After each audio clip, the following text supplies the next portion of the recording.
Students often learn better when they're given tools that engage them in active learning in and outside of the classroom. It helps them focus better on the concepts. And if you ask any student today in A&P, they will tell you that physiology is difficult because you can't see it, and that topics like muscle contraction are difficult to learn and understand. So we built these concept overviews. They start with a bigger picture, groundbreaking visual summaries that combine multiple concepts into one big picture summary. They emphasize how individual parts fit together and the overall understanding of a larger mechanism or concept by using dynamic visual presentations. And we use technology to bring all of this to life. We start off with simple interactives like this, where the student's going to be labeling the aspects of a sarcomere. And then as we start building in complexity, the student's going to be prompted to drag the water to the ATP head, and they can see the complex equation that's happening. If they want to review, they can click the reset button and see it all happen again, which again is so helpful for students to understand these complex topics.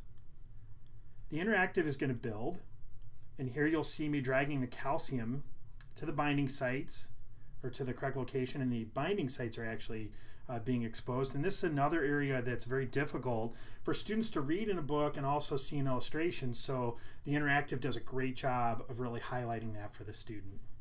This part is my favorite, the power stroke. And if you look at this, now the student's going to drag this myosin head up to the binding site, and then they're going to drag this back. It's called the cross-bridge complex, and they're supposed to drag it back in the correct direction. And for reinforcement, they're supposed to do this 3 times. A couple things I like to point out is that for students, they can see the sarcomere here as a reference point, and then they get to interact with the software, which is so helpful. And they often say, I feel like I'm building the content. Then we have interactive sessions like this, where the student can actually drag to a select phase and see what happens. If they wanted to, they could click the play button, and what's going to happen is the interactive is going to simulate here relatively fast, and the student can pause at any time, just like I did here. If I want to focus on the ADP, I can, or if I want to, I can hit the slow button, and then now that interactive is still going to play, but it's going to do it in a slower fashion. This last screen is a nice summary. So often students will see an image like this in the textbook, or potentially in an interactive somewhere that they find online, and then they're actually going to drag this back and see a lot of things that are familiar to them, but then really the golden part of this is to get all the way back and see this is why we went through the interactive in the first place. It's all about muscle contraction. As an instructor, there are a couple of easy ways for you to access the concept overview interactives.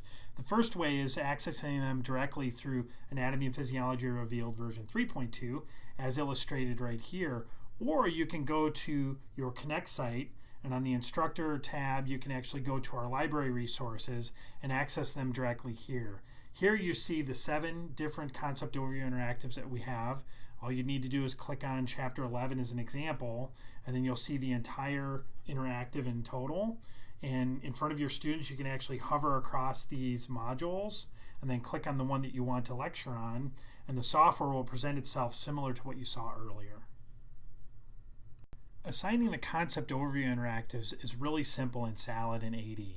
All you'll need to do is find the chapter that you want to assign them from. In this case, I'm in chapter 11, and I'll filter on the example, and then based on the module that I'm in, I can either assign all the modules, or if I wanted to, I could select only the first module and then assign that to my students, either as an individual question or pooled.